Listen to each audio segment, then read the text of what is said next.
Bom dia, eu me chamo Luiz Fernando Porazzi, sou aluno do Instituto Federal Farroupilha Campus Santo Augusto e estou cursando agronomia.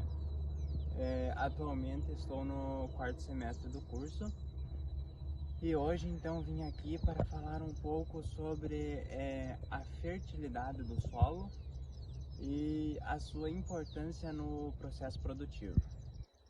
Bom, então para começar o vídeo, eu faço a seguinte pergunta: é importante para o engenheiro agrônomo estudar a fertilidade do solo?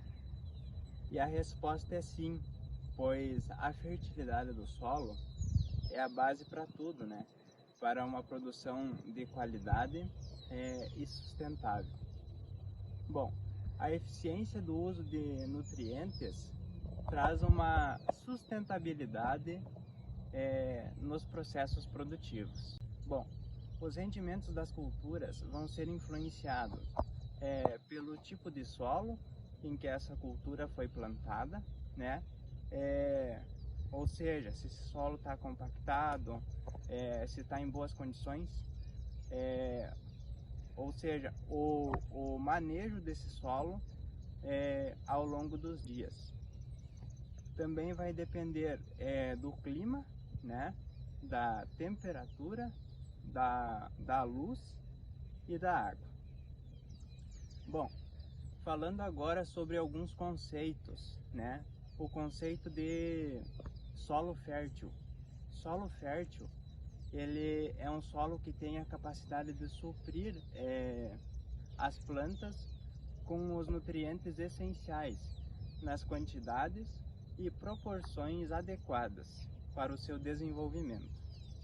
Já um solo produtivo é um solo fértil que deve estar localizado em uma região com boas condições para o desenvolvimento da planta.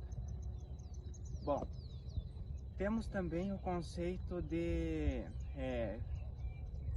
fertilidade natural, tá? Que é a fertilidade proveniente da formação do solo. Temos a fertilidade atual, que é a fertilidade proveniente da interferência da ação humana, ou seja, é a fertilidade resultante das práticas de manejo.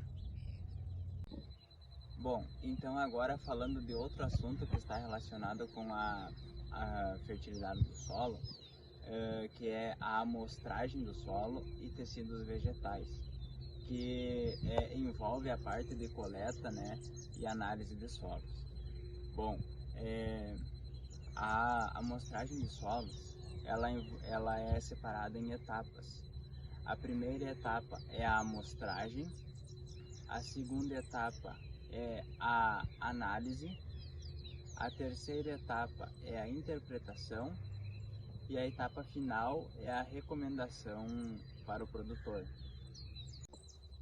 Bom, então a amostragem de solos, ela leva em conta algumas coisas, que é o local em que vai ser amostrado, a frequência das amostras, o número de amostras, a camada de amostragem, né? Vamos dizer assim, se vai ser numa camada de 0 a 10 ou numa camada de 0 a 20. Lembrando que a camada de 0 a 10 tem uma maior correlação com o que a planta absorve. E os instrumentos utilizados. Bom, falando então sobre a amostragem, ela se divide em duas. A amostragem tradicional, né, que é uma amostragem na qual as amostras são coletadas em diversos pontos da gleba e posteriormente são misturadas para que se tenha uma homogeneização, né? E temos a amostragem georreferenciada, que é uma amostragem mais sistemática, onde são coletadas as amostras apenas da área de manejo. Bom, agora então falando um pouco sobre a amostragem tradicional, ela leva em conta algumas coisas, o tipo de solo, a textura do solo, o histórico de análise da área, a topografia do terreno. Para que possamos fazer a coleta de solos, devemos fazer a mesma em zigue-zague. E para realizar a coleta, utilizamos alguns equipamentos, como o trado de rosca, o trado calador, o trado caneca, o trado holandês, a pá de corte e o trado fatiador. Se fizermos a coleta com o trado de rosca, vamos perder um pouco da camada superficial, de 1 a 2 centímetros. Se fizermos a coleta com o trado calador, vai acontecer o seguinte: o trado calador ele é influenciado pela umidade e textura do solo, e após incorporado no solo, é difícil a sua retirada, né? Ele é ideal para sistemas de plantio direto. Com o trado caneca, ele também é influenciado pela umidade e textura do solo. O trado holandês, se fizermos a coleta com o trado holandês, ele também fará com que se perca um pouco da camada superficial, também de 1 a 2 centímetros. Bom, se fizermos a coleta com a pá de corte, nós vamos ocupar um pouco mais de tempo, mas devemos nos lembrar que a pá de corte é um instrumento referência para fazer a coleta. Já o trado fatiador, ele só é utilizado para coletas com profundidades de 10 centímetros ou mais. Agora então eu vou citar um exemplo de como deve ser feita a coleta com o trado e com a pá de corte. A coleta com o trado, para começar, nós devemos eliminar a vegetação ao redor, né? E devemos nos lembrar que é eliminar e não raspar a vegetação. E após eliminar a vegetação ao redor, devemos fazer a incorporação do trado na profundidade desejada.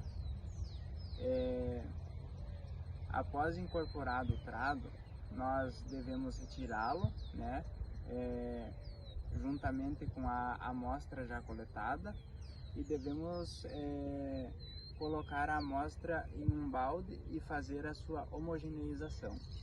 Devemos coletar 0,5 kg de amostra.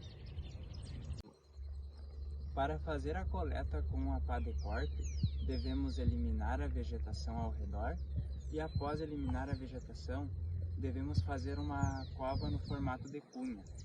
Após fazer a cova, devemos incorporar a pá de corte na profundidade desejada e retirar uma fatia de 2 a 5 centímetros de espessura. Bom, após então a retirada da pá de corte do solo, né, juntamente com a amostra, devemos retirar as bordas, né, de solo e conservar o miolo. O miolo seria a parte do meio da amostra. Aí colocamos a amostra num balde e para posteriormente fazer a homogeneização. Também devemos coletar 0,5 kg de amostra. Eu vou falar sobre outro assunto relacionado à fertilidade, que é a calagem no solo, né, a aplicação de calcário. Nós só devemos fazer a aplicação de calcário sempre que a análise de solo indicar. Caso a análise de solo não indicar, não é necessário fazer a aplicação de calcário, pois a aplicação de calcário sem necessidade irá causar uma deficiência de micronutrientes no solo e poderá onerar o custo de produção. A cultura da mandioca, por exemplo, ela não é responsiva à aplicação de calcário. Mas então por que nós aplicamos calcário? porque é a forma mais barata de se obter cálcio e magnésio. Bom, alguns benefícios na aplicação de calcário. Ele eleva o pH do solo,